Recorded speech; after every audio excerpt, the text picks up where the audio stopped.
Let us begin. Stephanie, please introduce yourself. Hi, everybody, and good evening, and welcome to the conversation. So, it's as I identify as transgender. I started my just basically I've transitioned in 2015, and I'm also worked for the OPP as well. I've pretty much worked in forensics all my life, and then even going through all this process as well, I was the first person to transition in the OPP as well. So that was just something that was going to be a little bit more of a challenge than I was kind of, I just had to be prepared for. So fortunately, everything went well, and but it was a learning experience for everybody.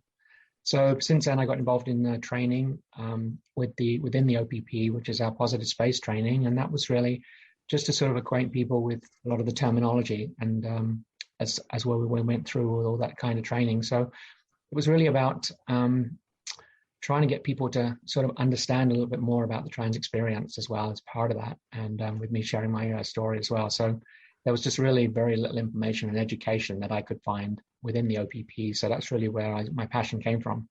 So I then became a trainer as well, and now I just sort of help manage the program within the Ontario Public Service now for our positive space training program.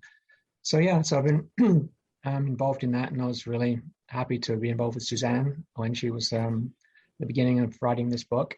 So I was really happy to sort of contribute as much as I could in helping. So it's just lots of stuff to learn along the way. So I'm really happy to be here today, and and hopefully we'll. I'd encourage everybody to, if you have any questions as we go, don't hesitate to just ask, because I'm always happy to answer. And it's one, I like to think it's a safe space, so we can exchange those kind of the dialogue as well, which was great. So anyway, thank you. Thank you, Steph. You have been for 20 years. You have been a leader and an advocate, provider of information around gender diversity, transgender, and just diversity in general. And I really just want to acknowledge you, because moving into the space of the OPP and extending from there has been no small step. So really acknowledgement for that. Thank you. Thank you. Skyler. Hi, everybody. Hope everyone's had a good day, and thanks for joining us tonight. My name's Skyler. I'm Suzanne's son, and contributed to the book quite a bit as well. Tonight's topic is about pronouns, and I was really glad that Stephanie and I could collaborate with my mom on this, because it's a really big topic and a lot of people have all kinds of questions about it. So a little bit on me. My background is that I transitioned when I was in university. I currently work as a mental health counselor to all kinds of clients, not all specific to gender transitions. And so I just want to put that out there, because I do work with people transitioning, and I do work with families in transitions and all things like that. But I also work with people who are just identifying themselves as humans who want to show up and work on mental health. So tonight, is sort of more of a dialogue style presentation. Stephanie's going to go through some slides, and just to echo what she has already mentioned, if you have questions, let's see what comes up and see what we can answer. And it'd be interesting for everybody to kind of track within themselves the curiosities that they have at the beginning, and see if at the end some of those curiosities have changed, or if maybe you're now curious about new things. So it's kind of like a 101 of pronouns. As we were creating this, we had talked about, well, how deep should we get into this pronoun dialogue? Because if you Google pronouns, you'll see that there are like over 78. There's like dozens and dozens and dozens of pronouns, and depending on how much you want to know, there's an endless amount of information, honestly, at this point on the internet. But tonight we're just going to kind of go sort of the pronoun 101 and see what people here in tonight's talk are curious to engage and learn about. So I guess with that, I pass it back to Stephanie, and let's see where tonight goes. Thank you, Skyler. But actually, before we pass it to Steph, and I think I just interrupted. You were taking a breath to say something. Before I invite you to begin your presentation, I actually just want to put it out to everyone here to find out if anyone has a question or anything that they would like to ensure that their curiosity is answered. So is there anyone just at the beginning before we begin?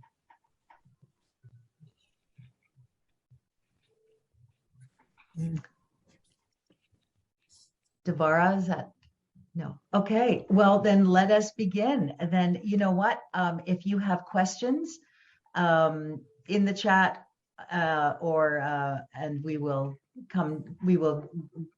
address them as we go along.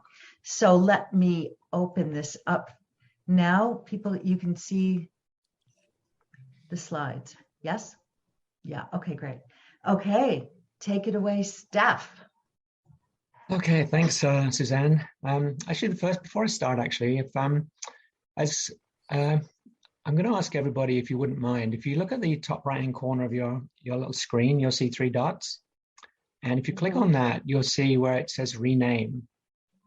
So for those of you who wouldn't mind putting your pronouns, how you self-identify in there as well next to your name, okay? Not sure. All right. It's the top right-hand corner of your screen, the picture of you. Yeah. 3 little dots. Yeah. You can't see, so you have to hover over it first with your cursor. So you hover over it, and then you should see 3 dots appear in the top right-hand corner. Rename.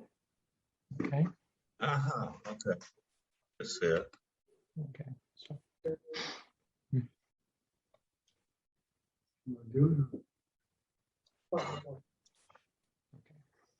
Should we just add it to our names or have it replace our names?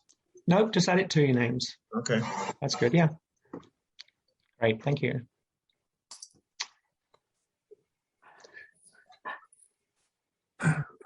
Okay, so, all right, Suzanne, all people are doing that, we can get started.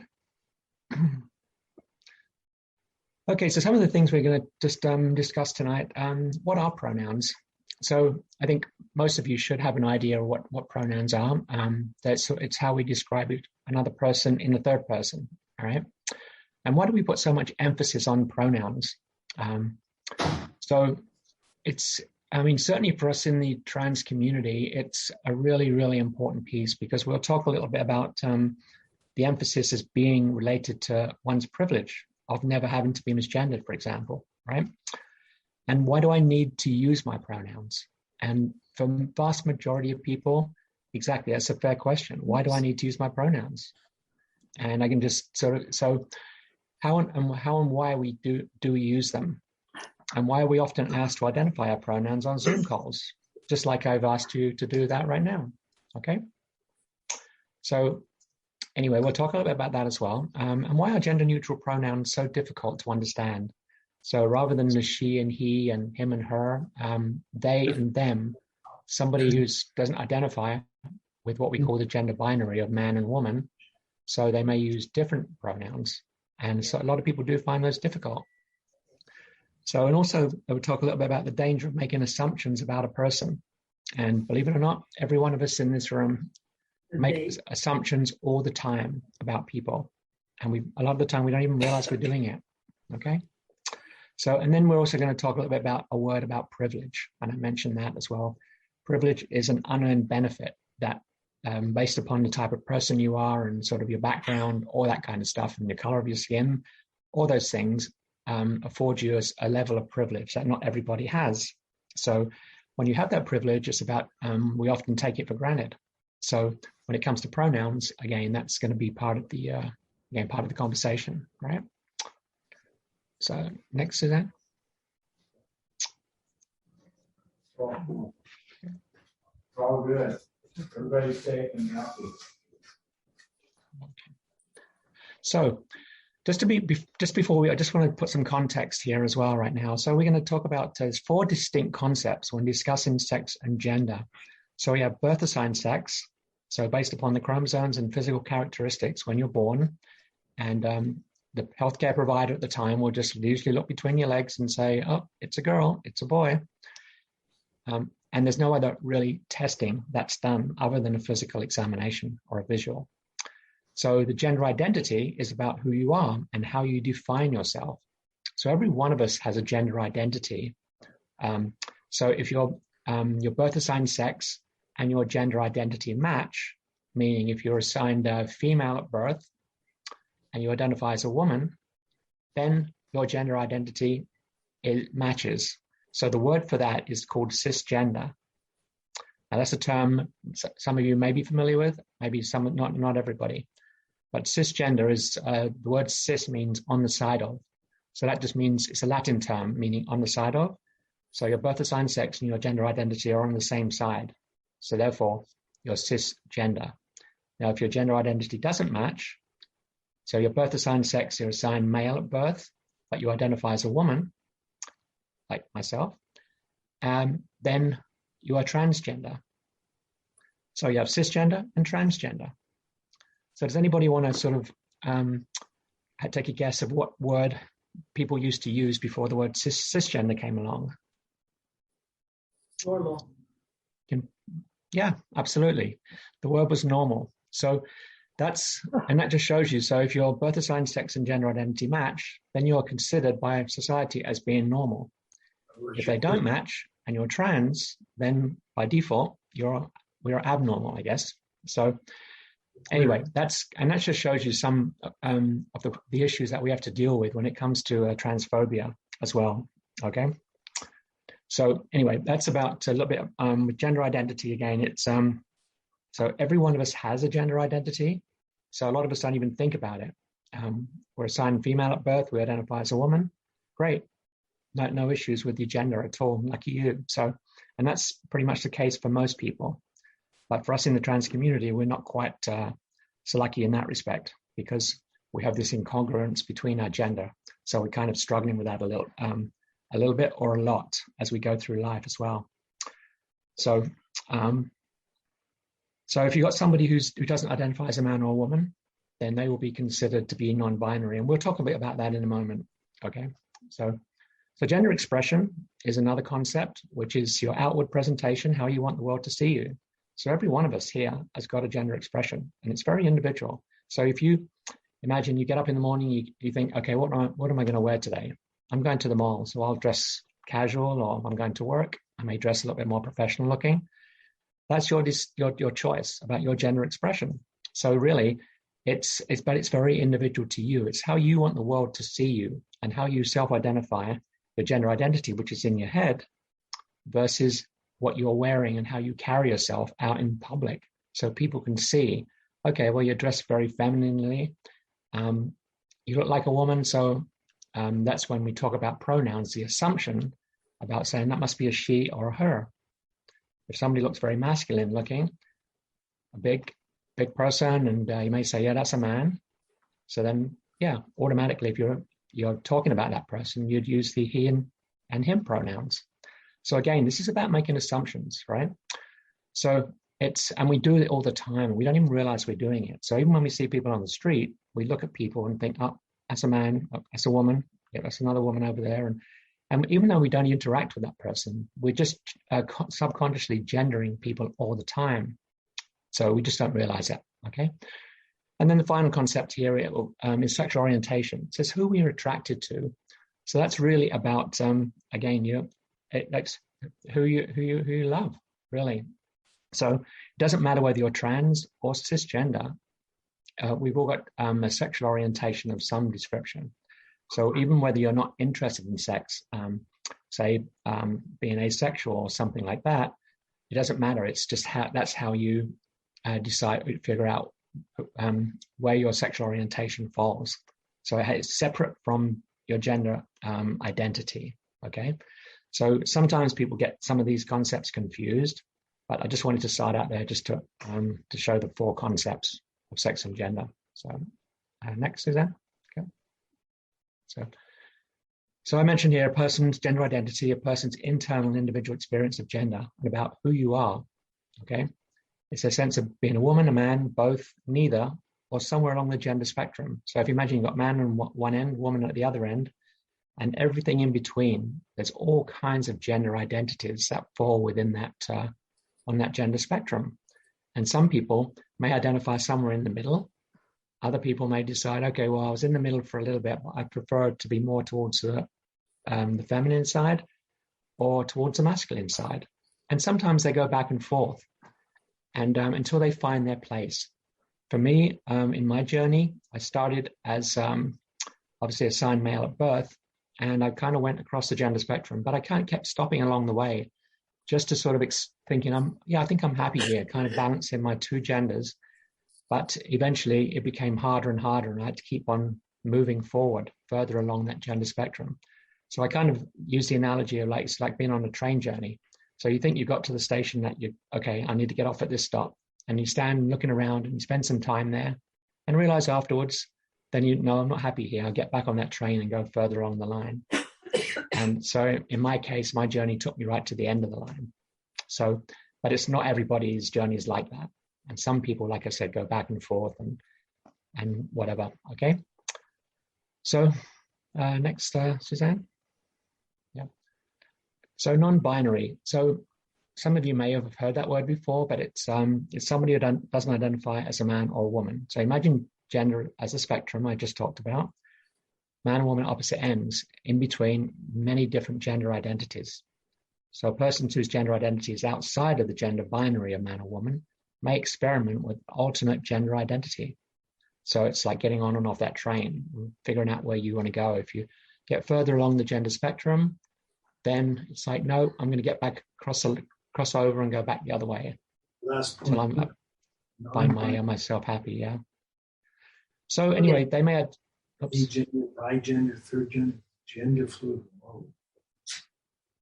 Yeah. So they may identify as non-binary, genderqueer. That's just another term some people prefer to refer to themselves as.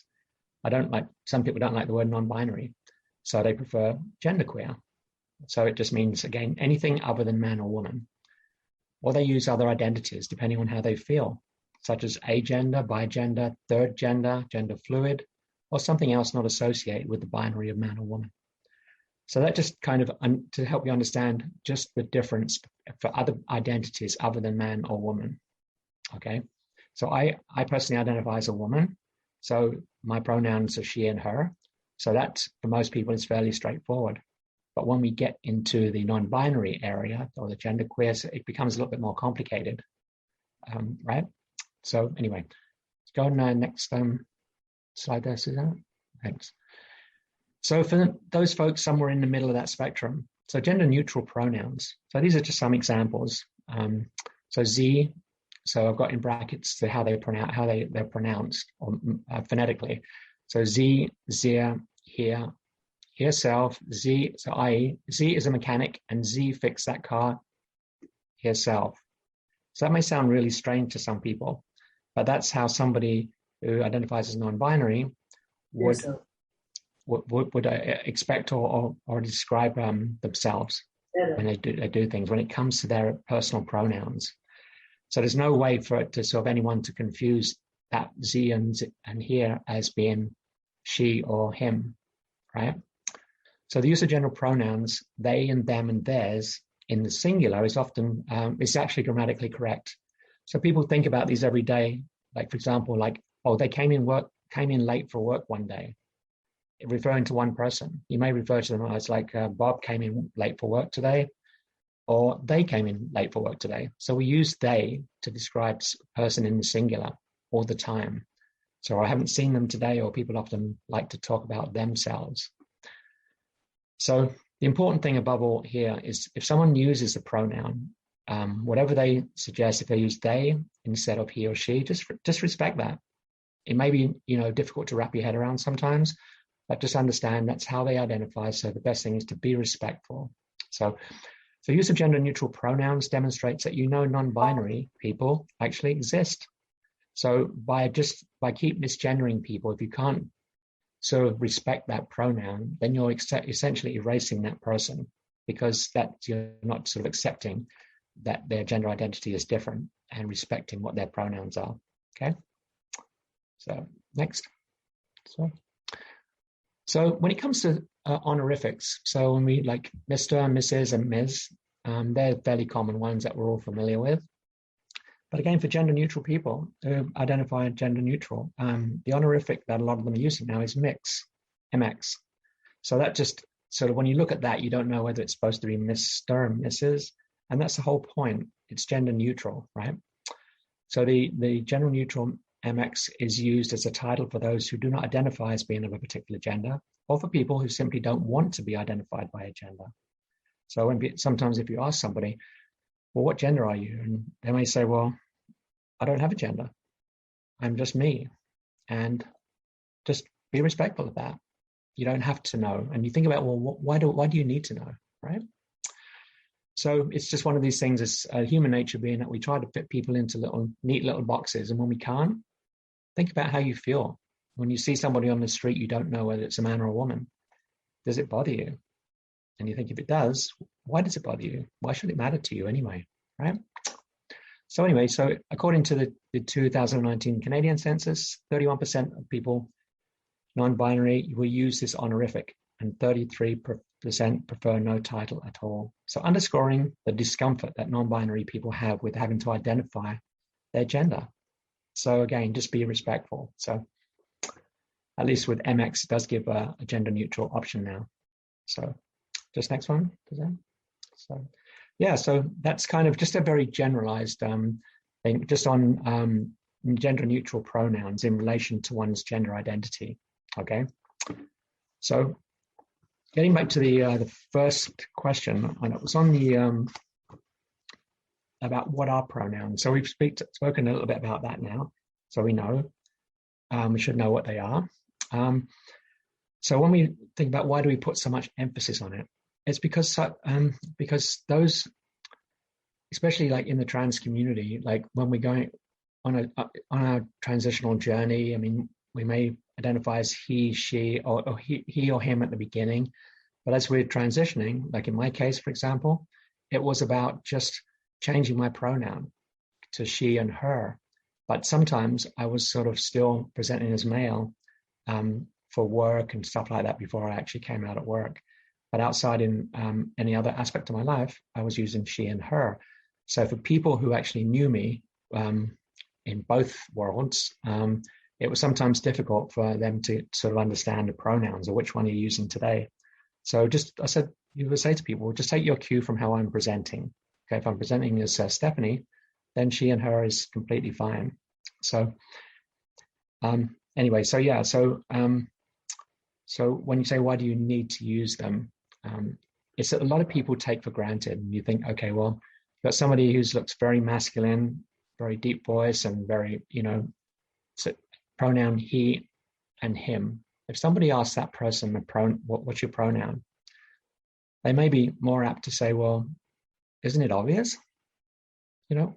And it's just like, well, no, not necessarily. And of course, now that they may feel insulted by that, because that's about privilege. So they've made the assumption that people look at them and they'll be able to figure out what pronoun would be correct for them. But it's all about making assumptions each and every time. So that's one of the things that can get us into trouble, because if we see somebody that we're not quite sure, if we think, okay, it looks more like a male, so therefore I'm going to use the he and him pronoun, but that person may not identify that way. And I'm not kidding. When one gets misgendered, it can be very hurtful. And it's one thing to get misgendered once, but for a lot of us in the trans community, it happens over and over and over again. And it's just like kind of somebody sticking a knife or a needle into you. You can feel that ouch for the first time, and then the second one and third, and eventually it starts to really hurt as well. So words matter. They're only tiny little words, but they have so much power. So for most of you, you probably never have to have had to deal with that. Just out of curiosity, has anybody here ever been asked for their pronoun before I'd mentioned about putting it into your next to your name?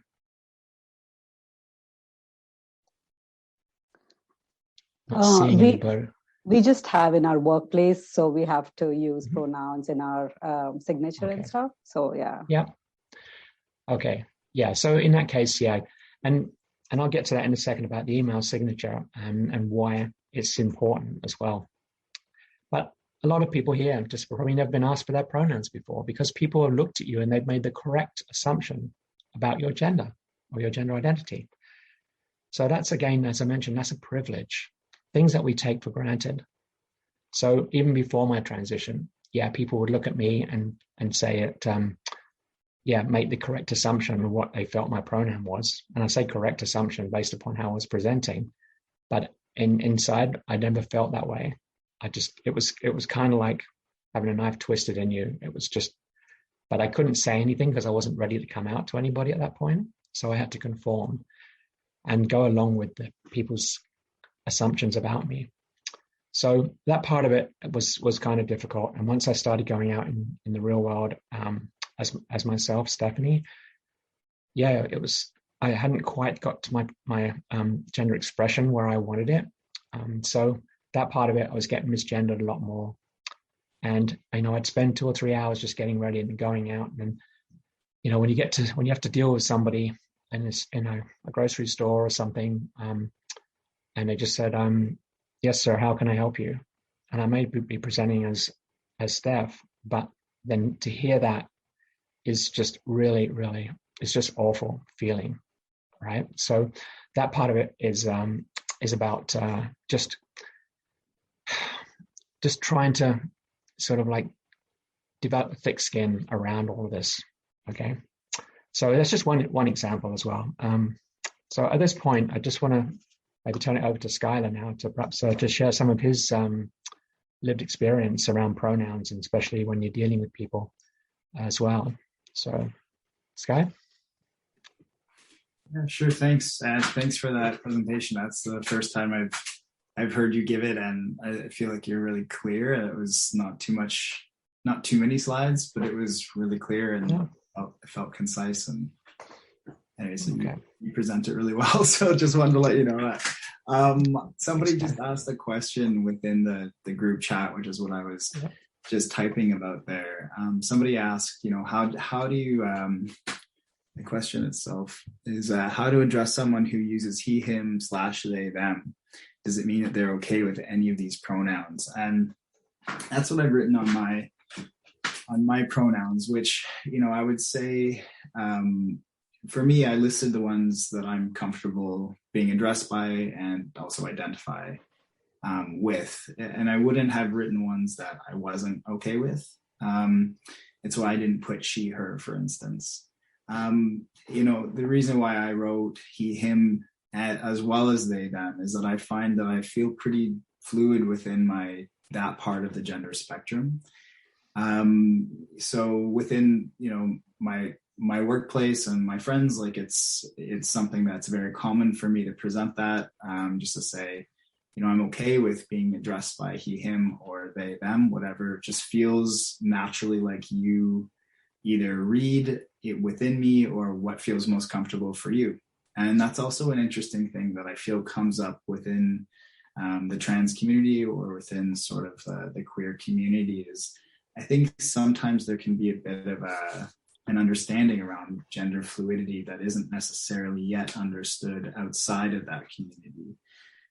So just in terms of me personally, I've also been on a gender journey, assigned female at birth, and now, I'm on the male spectrum, the masculine spectrum of things. And kind of similar to what Stephanie had mentioned, that, I like that analogy of the train stop, is that I feel like I've stopped at a lot of different stations. And, what I'm finding is that it's a non-linear trip. Like I got off at a station, I was like, oh, this isn't really fit for now. I'm going to travel on. And that's not quite right either. Travel on. And then I arrived at sort of the train station, let's say, of male, on the male spectrum. he, him. And I've lived that way for quite a long time at this point. And having lived that way, having sort of gone through a social as well as a medical transition, I'm in the world, and I'm not misgendered at this point very often, if ever. It's so for me, my gender expression is something that is, or being misgendered has been something of the past. And so my gender expression has been changing within myself in the way that I understand it, and the way that I personally identify through that space that I've been given without being misgendered, and recognize that the way that I identify is a much broader spectrum than just feeling like I have to identify as either a guy or a girl. It just, to me, I think because I've had more of a complicated experience with gender, there's aspects of me that I don't feel are necessarily seen if I identify fully just as male versus being considered they, them as well, right? So it's my way of being openly non-binary within the gender spectrum. And for me, I talk about being trans pretty openly. It's not something that, in this space, I mean, I feel like I'm okay to publicly speak about it. It doesn't mean that in every single situation, if I meet somebody new in a social situation, that's not what I lead by. And so not everybody in my life even knows that for quite a long time necessarily. It's just that these conversations they happen within certain spaces, and it's interesting to engage it, especially when you, at the beginning of something like a webinar, say, hey, can everybody put up their pronouns? It opens up a lot of conversation, and it sort of provides more of a space in some ways for people to be seen as more than just what we're assuming they are, as Stephanie had mentioned. So, I don't know where we want to take this conversation tonight, in the sense of maybe we just take a pause and ask if there's any other questions that are coming up. And then maybe Stephanie, you and I can kind of have some dialogue back and forth from here, if that makes sense. Yeah, no, it's just the only thing I was going to add to the question that we got there in the chat. Sure. Was you're absolutely right with somebody's offering various pronouns, so he, him, they, and them. It's always good to ask, but for the most part, they may not worry about which one you use and may be fine with any of them. But I know someone as well that who would say you can use any of those 4 pronouns, but when actually asked specifically, well, which one do you like the best? Then that person opted for the they pronoun, right, as well. So it was just like, okay, that's interesting. So they may still have a preference, and it's better to ask what that preference is as opposed to just picking any one of the 4. So yeah, to just be respectful, and it's okay to just ask them. So of the 4, it's like, yeah, okay, well, which one is your favorite? And then you can go from there.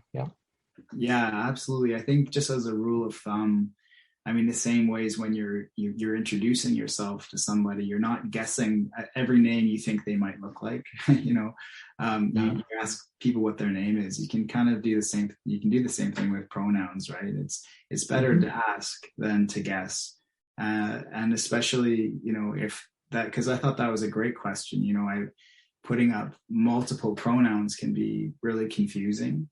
And so why I do that as well, just and others too probably, is that it sort of gives a spectrum of, I'm okay with pronouns within this realm of things, and I won't be offended. I won't feel any which way other than I'll respond to those pronouns. And so I like that you asked, well, which one's your favorite? So, and I would say that for me, that answer would change depending on the day, sometimes depending on the setting, sometimes. So even more just to get accurate about how somebody would like to identify it, I offer that information to just give some insight into this idea that gender is quite fluid for some people, right? That it's not necessarily fixed. Yeah, exactly. Yeah. Thanks, Scotty. I'm just looking at a couple of questions in the chat there. So when you mess up and use the wrong pronoun, what is the most gracious way to apologize without making everyone feel uncomfortable, especially the person being misgendered? That's a great question then, Mary. For me personally, I would always suggest to just politely correct yourself. I'm sorry, I mean she. And just don't make a big deal out of it, because the more frustrated you become, or you think, oh my God, I'm so sorry, and doing all that, it brings more attention to that person, and other people can hear that, oh, somebody got misgendered, what's going on here? So just to keep it, try not to skip a beat and to say, oh, I'm sorry, I mean she, and just move on. And I'd be totally happy with that, than to make a big deal out of it. So that's what I would say would be the best approach, because as I said, you don't draw any more attention than you need to it. And so hopefully everyone's happy. But again, you may have to work hard on next time to make sure, because I know when I was first coming out at work, people misgender me who knew me with a different pronoun, and then they kept making a mistake, and I said, okay, you need to work at it. Okay, so try it again, and it does take work, especially for people and family members who've known you that way. So anyway, so yeah, I would agree. I think whenever there's a moment where there's kind of an embarrassment, like if somebody's recognizing that they've misgendered somebody or misnamed somebody, that recognition is happening, right? And so it's sort of like, well, where do you want to place the onus in that misstep, right? Do you want to amplify it, or do you want to just acknowledge it, right? So acknowledging, kind of, if you're asking the other person for validation, like, oh, I'm so sorry, and you need them to say it's okay, or do you just say, hey, I'm sorry, I meant she, or I meant he, and then continue. There's a different level of onus and weight, I think, that gets placed on it. So yeah, the amplification versus just acknowledgement, right? I think that's a good rule of thumb. There's another question that came in that I'm not quite understanding, and it might just be that speaking and reading is difficult. I'm trying to listen and read it, but it's I'll read it out. It says, is it not easier for a person who does not appear in gender that they identify with, for the person to ID them first? So I'm not, Sharona, I'm not sure completely what you mean by that. Would you feel comfortable elaborating on your question? Sure. Hi. I just what I mean is that the person who is, if you had read it, referred to themselves. If they see, here's where you get tongue-tied. For a person who does not appear in the gender with which they themselves identify. So, for example, you may not want to be called him. I don't know that, Skyler. So, if that's the case, wouldn't it be more of an onus on yourself to initiate that introduction in terms of your preferred pronouns? Or is this something that you're suggesting that everyone should have that conversation at the outset, and in fact expressly ask people, how would you like to be addressed, as opposed to coming out and telling people what your preference is? Yeah, thanks for asking that. If I'm understanding it, I'll answer the way I understand it. If I'm not fully understanding it, then please just jump in. I think it's difficult to assume, about anybody's experience. So if you're witnessing something where you're like, hey, I'm kind of wondering if this person, if you don't know, I would say ask. If you're thinking about it, if it's sort of a hesitation, and the person's name, you can safe bet and choose to address them by their name and ask them privately, what pronoun would you prefer?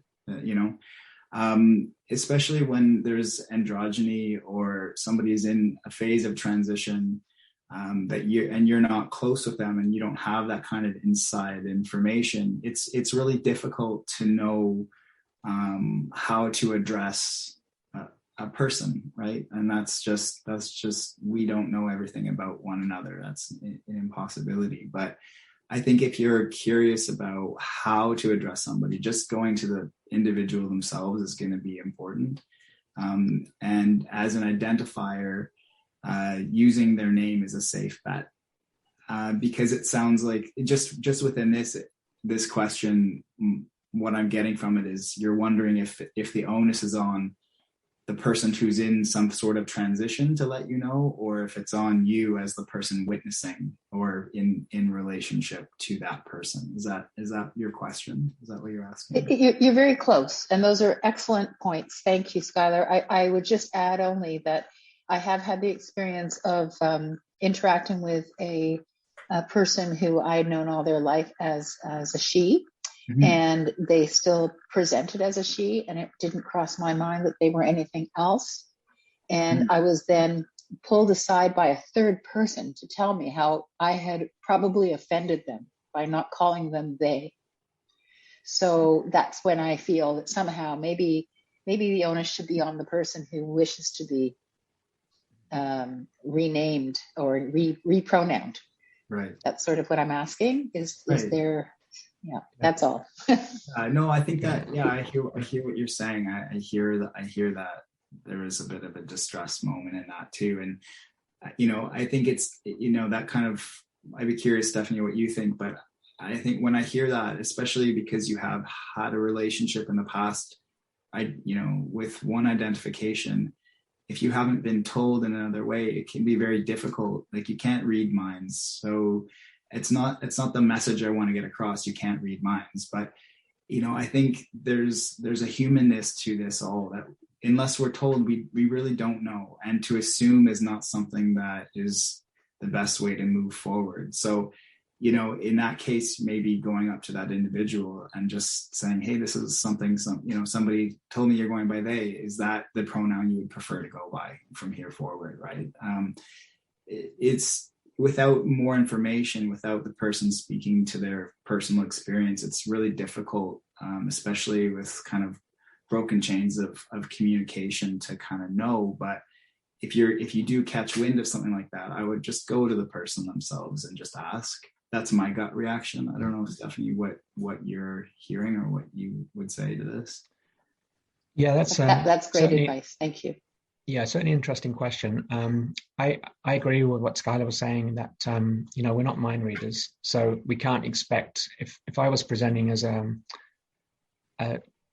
as male, and I didn't identify that way, even though I was struggling with my gender earlier on in my life, then it was kind of like nobody's going to know unless I tell them.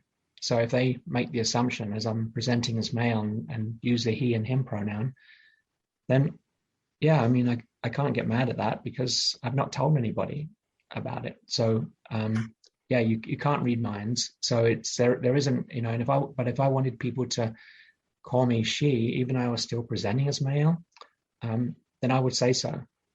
And so then people would know. And if I've actually expressed that and people still misgender me after that, then that's on them at that point. But certainly if I haven't revealed that information to that person, I can't expect them to know as well. So for me, I wouldn't have taken you aside and said anything like that personally, because as I said, you had no way of knowing. But if you had been told before and then just used the wrong pronoun, then that's different.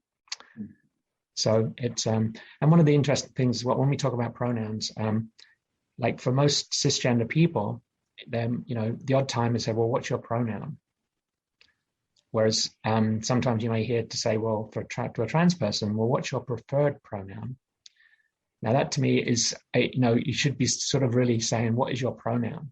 Because when you categorize it as a preferred pronoun, what you're doing is giving them almost the option to use it or not. It's not that important, where it's like, yeah, I prefer it to be called this, but kind of leaves the door open for that person to knowingly misgender somebody or deliberately misgender somebody, to say, okay, no, that's maybe your preferred pronoun, but you look more like a guy, so I'm going to use the he and him part of it. But by just really saying that, well, what pronoun do you use? That's the most appropriate thing. So just like I would ask a cisgender person the same question. So it does, rather than just othering that person, just use it the same for either, right? So those are really good points, and I just wanted to kind of add to this situation that you're speaking of, just in terms of hearing it through word of mouth. Oh, this person now identifies this way, and I'd say that it is good to ask the person themselves, but it's also really common for people in the process of transitioning to help ask their community members to help spread the information, in the sense of saying, listen, like, I don't want to have to make 50 calls, and have this conversation 50 different times if possible. So next time you see so-and-so, or when you're referring to me, can you start using this name or this pronoun? And that's an aspect of transition that is really tiresome for a lot of people and can take a really long time. And so sometimes there's like a sense of, and I would say right now, this is because there's a lot of talk on gender and a lot of talk on transitioning right now. Whoever pulled you aside, for instance, might have felt like this sense of like, okay, I need to let, like, I maybe in like a protection mode, or in some kind of like, I don't want this to happen on my watch, right? And so also being aware that I think, especially as these conversations are starting, people are learning how to have those conversations, and it might not always be perfect, but to think about, okay, this is a process, right? So not to get too shut down if you misgender somebody, but then recognize it and address it, or if you're not sure how to engage in the conversation, don't shy away from it. Don't pretend to be an expert, but just try, right? And I think the more people try and just, use their voice, they recognize it's not as big of a deal. It's the concept that seems a lot more, like, change is difficult, especially in language, right? So, I mean, socially, a lot of things. So hopefully this shed some light on your question. Yeah. So I see the questions. Another question in there was about when do we use they and them? So we'll talk a little bit about that as well. So speaking more about those gender neutral pronouns, like I said at the beginning, that's, we do use they and them all the time. Now, if we haven't told you the person we're talking about, and we just said, oh yeah, I'm going to see them later on, and you would say, well, who are you going to go see? That person could be a man or a woman, or somebody else, or a different gender identity. You just don't know. So because they is a neutral pronoun. So for somebody who's identifies as non-binary, then they want to keep as far away from one of the binary gender options as they can. So really for them, it's about being somewhere in the middle. Doesn't matter whereabouts they are, but somewhere in the middle, away from either one of those extremes, let's say. So for they, again, it comes with the neutrality of that particular word. So that's what works for them, and that's what's comfortable to them, and that's what speaks to them as well for their pronoun. So I know sometimes it's very difficult to sort of, I think I gave in one of the examples there about saying, oh, I'm going to see they tomorrow. It kind of sounds weird to some people. But that was the correct way to address somebody, or speak about somebody who is non-binary. I'm going to see they tomorrow, rather than I'm going to see him or her tomorrow, right? So it's just, it takes some getting used to. And if it's any consolation, when I first met my very first person who identified as non-binary several years ago, I was really struggling with that. And having been in the trans community for many, many years, it was difficult for me too. And having known fully, trying to respect different genders and gender identities. So it took some work getting used to it, and just practice. So, don't feel bad if you feel that it's really something that you never wrap your head around. It just, like I said, with any pronouns, it takes work. And just as one example, I've got, when I came out, when I transitioned full time, I got 3 kids. Well, not kids anymore; they're adults now. But I thought, well, I just leave them to kind of figure out that make sure they'll use the correct pronouns, and hope that they'll start using the correct pronoun to talk about me. But 6 months later, we were still using the old pronouns. So finally, I had to say to them, "Come on, guys!" I said, "Now is the time to really start working on this." One of the things I had mentioned to them, which kind of could complicate things, was the fact I still said that they can call me Dad, because that was something I didn't want to take away from them, even after my transition. I felt bad enough about upsetting everybody's life when I went through my transition, but I still wanted them to hold on to something, a constant throughout their life. But I said, if you want to use the word Dad, I said, that's fine, but you need to use the pronoun she. So I'm going to Dad's tomorrow. She's taking us out to the movies, let's say. And of course, that would be very unusual for somebody who's hearing that, who's not familiar with our family dynamic. But that was something that they worked on and worked on and worked on. And thankfully now that they've got it down and they're able to use Dad and she in the same sentence. And now they use the correct pronoun. So, when you think about, again, but it took work. Same when people who I came out to at work, who'd worked with me for many years, now had to get used to a different name and a different pronoun. So there was some that really struggled with it. And what happened, there was 1 or 2 people I worked with who actually decided that they were going to just avoid talking to me altogether, which wasn't great, but it's like, okay, fine, So they avoided me. And unfortunately, it was just, it wasn't really working as far as learning anything. And then finally they came to me about 2 months later and just said, well, I'm sorry, I haven't spoken to you, but I'm really struggling with your pronoun. So I said, well, just practice, and said, well, why can't I just call you what I've always called you? I said, because it's not appropriate. Like if I was this was a lady, and I said, well, if I started calling you a he all the time, you'd probably get pissed off soon about that. So, just trying to get them to understand the importance of pronouns and making sure, because every time I hear the wrong pronoun, it's really jarring to me, when you get misgendered like that. And I know sometimes it's not intentional, but the more it happens, the harder it becomes, and the more hurtful it becomes, because in a sense, you invalidate that person's gender identity by constantly misgendering that person. So if you care enough about them, you'll work on it, just like my kids did for me. So as I said, it does take work. So don't feel bad that you're not going to get it overnight. So when we get back to the gender neutral pronouns of they and them, which seem to be the most common, but it's just understanding that it's grammatically correct to refer to people that way if they so choose. But it takes work. So sometimes they may say, well, that's okay. You can call me they, them, or he, she, and they'll give you a bunch of options. And really all they're doing is just trying to make your life easier, but it doesn't really help them. So it's just about your sensitivities. So, I usually try to tell people, like, the more you try and work at it, the more validating you're going to be to that person, and you're going to make them feel more empowered. When I first started going out and people were using the correct pronoun for me, I was just on cloud 9, really. I was just so happy. And that was without even telling people. They'd look at me and think, yeah, that's a she. So yeah, ma'am, and using the correct sort of honorifics and stuff to sort of say, can I help you, ma'am, and stuff like that. But again, it does take work, but it's so empowering when people get it right for us. And, but most people don't have to worry about pronouns because people make the correct assumptions about you, and you don't, you never even think about it. So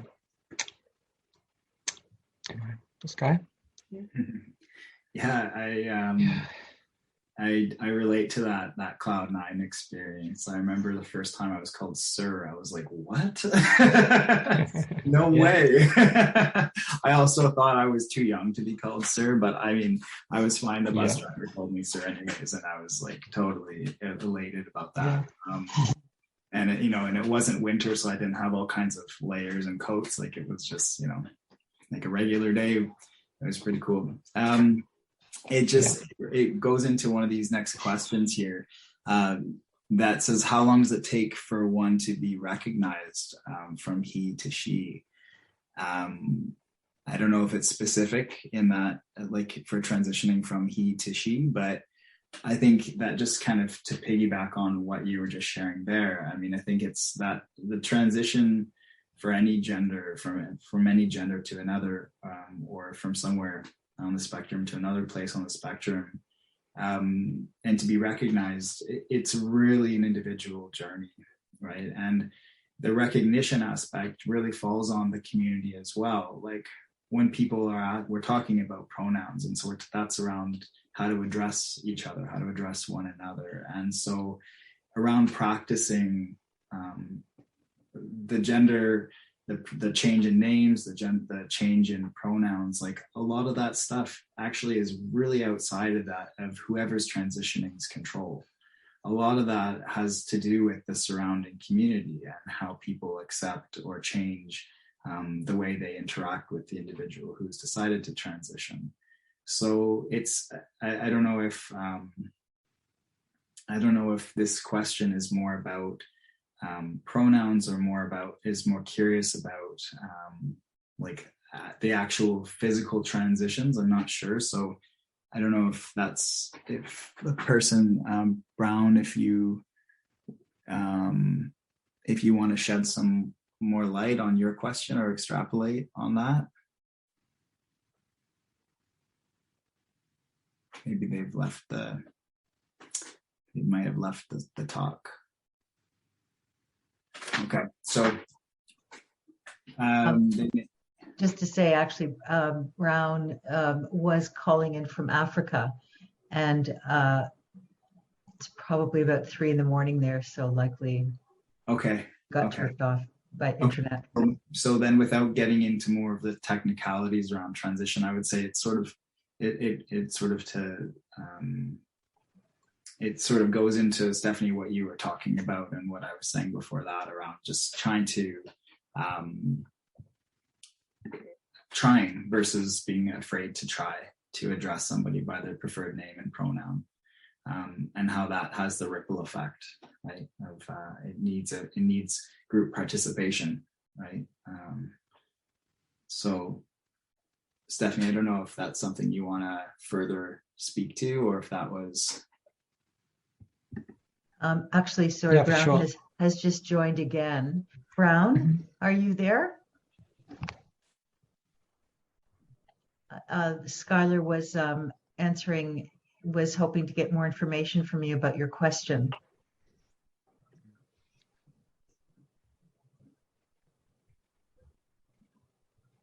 Okay, we'll leave it.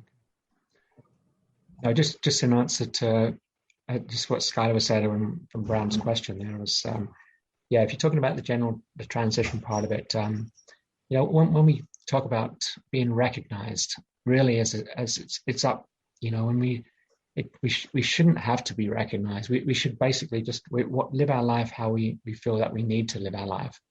But in order to either blend in or and not be considered, be sort of recognized in that respect in our authentic gender, then that could take a lifetime for some people as well. And it depends on their circumstances. And I mean, a lot of us in the trans community try and work very hard with our gender expression to blend in as much as possible. So essentially, it's like for people to look at us and think, oh, that's a cisgender woman over there, rather than as a trans woman or a trans man. So that part of it could come for some people much earlier if they, I use the word pass, but I even hate using that because it sort of infers that there's something nefarious going on, passing as though we're doing something secretive, but it's about just blending in and being yourself.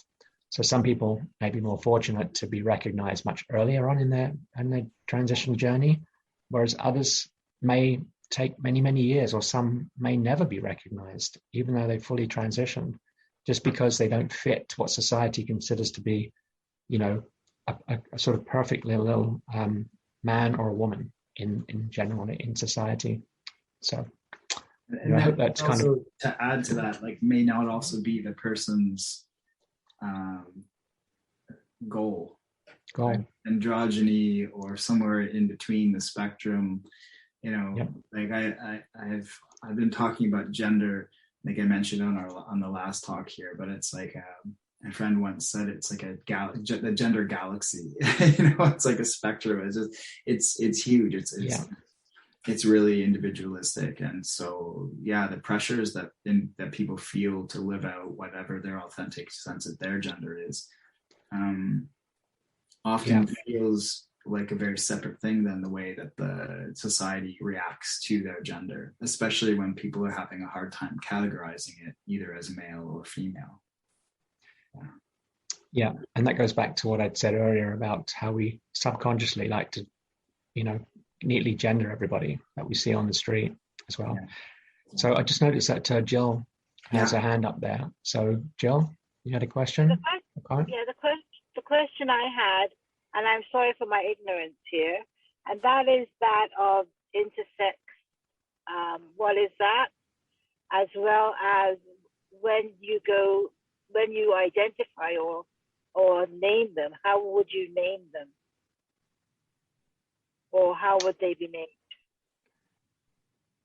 Yeah, okay. Sky, do you want to answer that one, or do you want me to? I guess I could, and then just hop in if after. Intersex is, how I would speak about intersex is often sort of at birth having either ambiguous or both sex organs or different combinations of chromosomes, sex identifying chromosomes within DNA. And so, intersex can look very different. Like, I think in terms of just keeping like a clear way to say it is somebody's gender expression is very separate than somebody's sex organs, right? And so what we're talking about in terms of pronouns is around identity versus the physical characteristics that one person has under their clothes, right? So so far, I hope that makes sense. Intersex is more about gender and the physical traits of the body at birth, I would say, right? And then in terms of how that individual moves forward in their life is really determined by that individual, the same way anybody else. But I understand. Yeah. So therefore, they would use whatever pronoun they choose to use. Whatever the pronoun they choose to use. Yes, and that's correct. And also with that, there has been a lot of complication and continues to be a lot of complication in terms of the sex determination, because at birth, all infants pretty well that I know of and in the medical system are assigned a gender pretty well. And so there are different measurements, I would say, different characteristics that are taken into consideration by the medical team, the doctors, that will assign that infant a gender. Though as that individual grows up, their identity to their affiliation to their gender might be very different than the one that the doctor decided to give them based on what the doctor felt was their gender, based on their genitalia or based on their chromosomes, right? So it adds a different layer of journey for that person, because they may have been socialized as a girl or a boy and feel very much otherwise, right? I understand. Right. Stephanie. Thank you very much for explaining that. That was very clear. Thank you. Great. And I'll just add to that. It's years ago, doctors basically would sometimes conduct surgeries based upon what they think it looks the most like. Right. So if it looks more like a penis, then okay, we'll make that into a boy.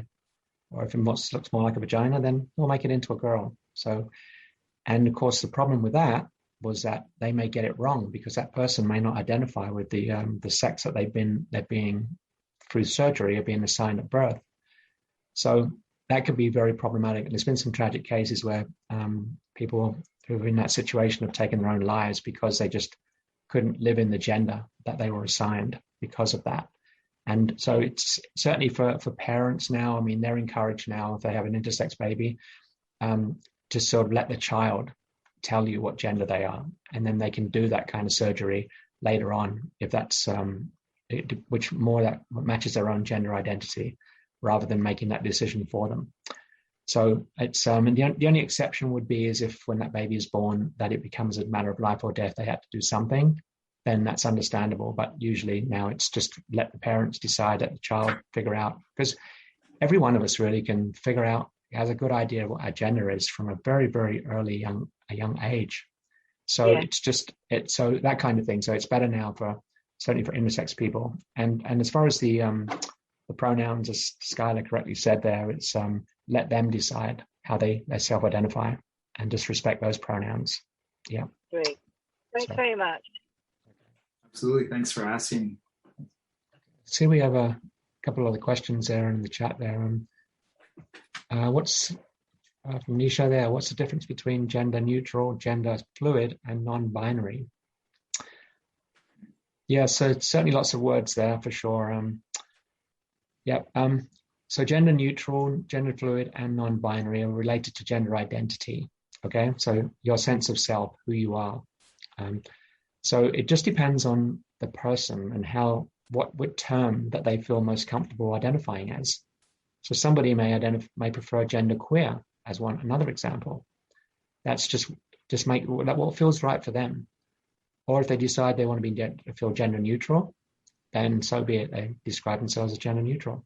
So they're all kind of interchangeable terms, but it's really specific to the individual person and what they're most comfortable with. So if somebody tells you I'm gender fluid, identifies gender fluid, then again, respect that. And of course, any of these gender identities can change in time over the course of their lives as well. So and again, as it suggests, gender fluid gender is very fluid. So yeah. And I would add to that and say, gender, like the individual themselves will have an idea of what they mean by the language they use, for sure. I've worked with people who specifically want to say, I'm gender neutral, as in like no gender, as in like I want to have nothing to do with choosing. Like I feel nothing to do with gender, right? Like just neutral about it. Like may as well just be, just call me by my name kind of thing. Whereas I've worked with other people and know other people who, will identify as gender fluid or gender queer, which is that their sense of gender moves around a lot, right? That they feel like, one day they feel a lot more feminine, another day they might feel a lot more masculine. Maybe in certain settings they feel more one way or another. It doesn't mean that gender neutral folks don't identify that way, but that's often how it's been interacted with in my experience. But it's not a polarized experience. They can be interchanged, but just to shed a little bit of light, just to add to the conversation, I would say. Yeah. Thank you. Yeah. And then I don't want to forget one question that was in the chat earlier. But we'll just come back to that in a second. But the other question, I guess, what we had was, what does the term queer alone mean? Want to take a stab at that one, Sky? Oh, sorry, just okay. I didn't quite hear what you said. It just got really fast and distorted. No, I just said if either one of us can answer that question. So sure, whatever, if you want to. Sure, I could start, and then if you want to add to it after. Okay. Queer. I mean, the word queer has a really interesting history. I mean, it has a pretty dark history. Probably a lot of people in this chat room or in this webinar can recall when queer was a pretty derogatory word. It's been reclaimed by sort of the LGBTQI plus community as a way to describe sort of an umbrella word that people within that acronym, I'll say, often identify as. Just to say I'm queer versus saying I'm gay or I'm straight or I'm gay or I'm bi or I'm pansexual or whatever. It's a way to describe.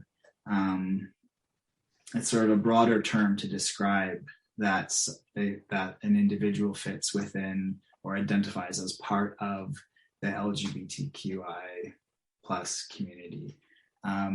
It's just a lot, faster to say queer than LGBTQI or 2S LGBTQI or whatever. So it's sort of more of a social reclamation of a word that was used to be used as a derogatory term and reclaimed by the community to self-identify in a way that is sort of celebrating an identity versus having it used as a word to identify an other and be othered by society. Yeah, I'll just add to that, actually, just to say that queer is one of those words that it's hard to pin down because it means so many things to so many different people. Yeah. So as Sky mentioned, some people use it to describe their sexual orientation. Others may use it to describe their gender identity or both. So, and when you look at, but in just overarching thing, and when you look at the LGBTQ community, it's all, so anything to do with that could say, okay, well, that's, so somebody like when we hear about queer arts and queer culture, queer politics and stuff like that, that sort of covers sort of quite the sort of gamut of things related to the queer community. So, but some of us in the queer community may not even identify that way and may feel offended to be referred to as queer. I certainly wouldn't feel comfortable with that. But I've known other people that just love it, love to be identified, and they always identify themselves as queer. And that's great, good for them, but it means different things to different people. So it's always best, again, as we always said, is just ask. And if they just say, yeah, I'm queer, I'm a queer person, then great, and you can refer to them as that. Okay? Yeah, I think that there's a lot of generational undoing or healing from that word still, and I think, as you mentioned, Stephanie, that there's just it's a word that I wouldn't say should easily be thrown around to cast upon somebody. It's something that I would say, if you hear an individual identifying that way, okay, but not to assume, because it definitely still has derogatory undertones and can be thrown in ways that aren't well received, because it's not necessarily being used properly in the sense of understanding that it's being used as a reclaimed word, right? So my experience is that there are sometimes some generational overtones to that, where some people are just like, no, I will never use that word still, and some people will feel like, hey, yeah, I'll use that word, and I want to celebrate it or whatever. But is that something that you relate to, or that you've noticed as well, would you say? Yeah, absolutely. Yeah. It's I've been asked this question at different presentations I've given, and it's always hard to really give a straight answer, because, as I said, because it does mean things to different people. And when I first started answering the question, I would say, yeah, it means this, A, B, and C. But then it's like somebody would challenge that and think, wait a minute, no, what about, oh yeah, I guess you're right. So I've had to revise that answer a number of times. And now I remember having one conversation with somebody who asked me that question, and I was probably rambling on for about probably almost 10 minutes on trying to answer the question, but they were as confused even at the end of all that. So, and we had a back and forth. It was kind of a humorous back and forth anyway about this whole thing. But But that person came to me afterwards to explain some things, where they were coming from and so on. And it made perfect sense to me. So I continued the conversation there. And yeah, they felt a lot more comfortable with the explanation after that. But going forward, yeah, I was just making sure, as I said, it's understanding that queer means so many different things to different people. So there's no right or wrong way to use that word.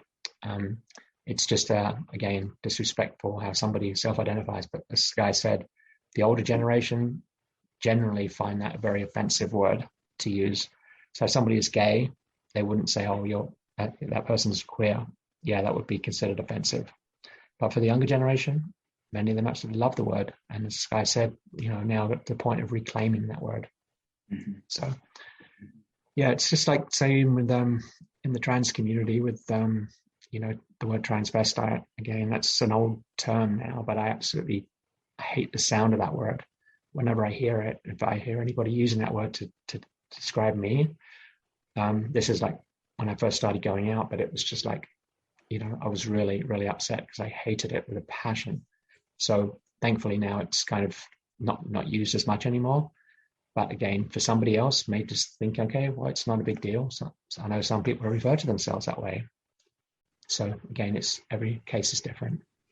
So yeah. So I just want to get back to that one question that Suzanne, I think, put in the chat earlier about just getting back to the pronouns and how we address each other. And great.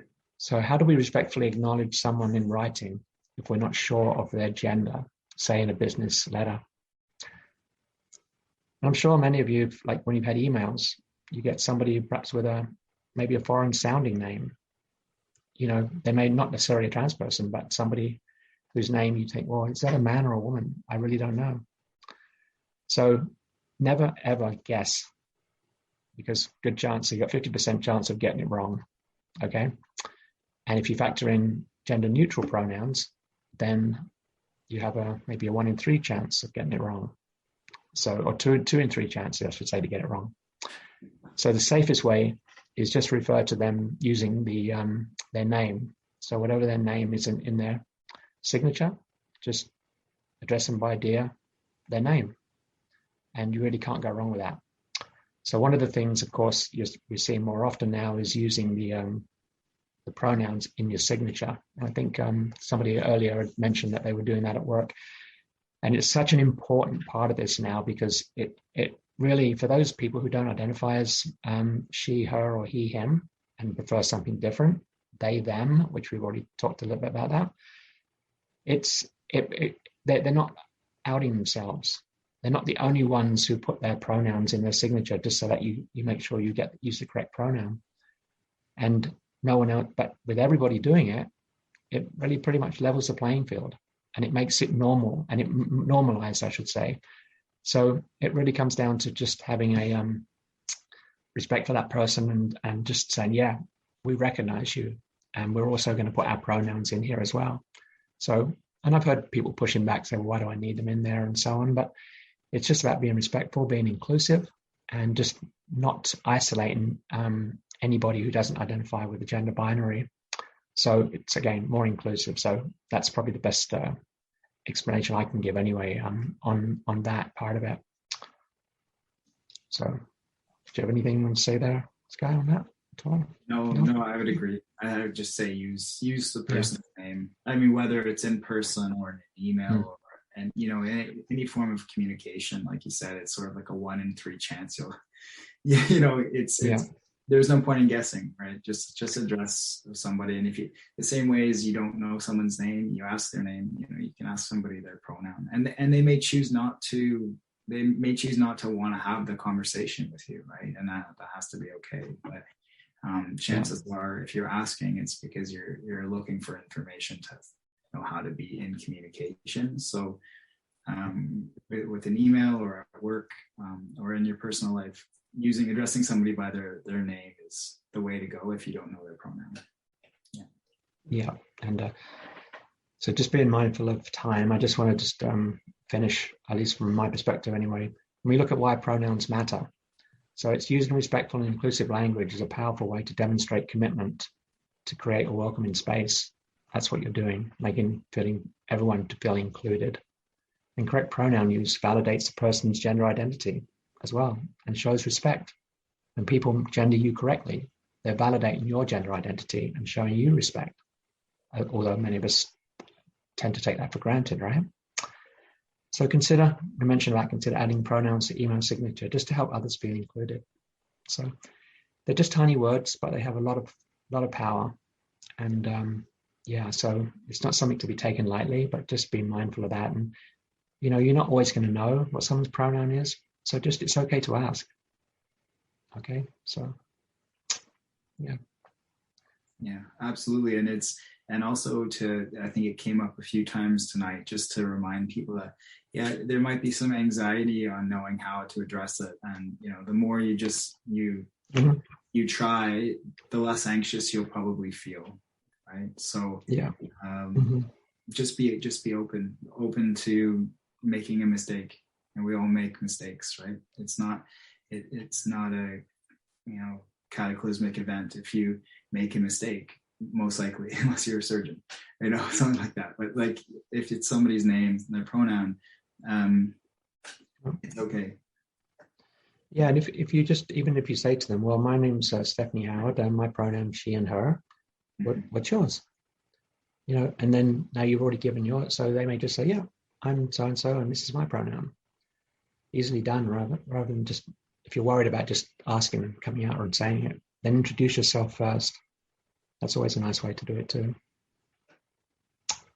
Yeah. Great suggestion. Okay.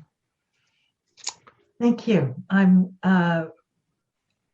so grateful to both of you. This has been a really beautiful conversation of ease and information and simplicity.